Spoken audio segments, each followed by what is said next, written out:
رسالہ ایک دارالعلوم سے نکلتا ہے، اس میں سوال کرنے والا سوال کرتا ہے کہ ہمیں نماز پڑھائی 12 سال کے بچے نے تراویح کی نماز، اس کے پیچھے نماز ہوئی یا نہیں ہوئی؟ جواب قرآن و حدیث سے دینا۔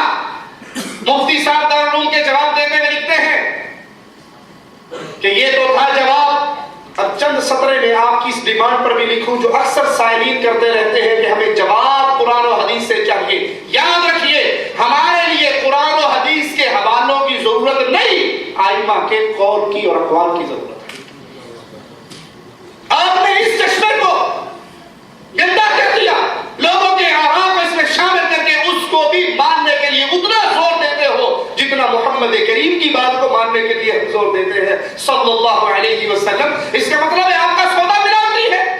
بھلے آپ بڑے سے بڑے حضرت کے قول کو حرف آخر جانے، ارے بھائی دودھ خالص وہی ہے جو بھینس کے تھنوں سے نکلتا ہے، اس میں گھڑے کا پانی ملاؤ تو ملاوٹی ہوگا، نہر کا ملاؤ تو ملاوٹی ہوگا، نلکے کا ملاؤ تو ملاوٹی ہوگا، زمزم ملاؤ گے تو ملاوٹی ہوگا۔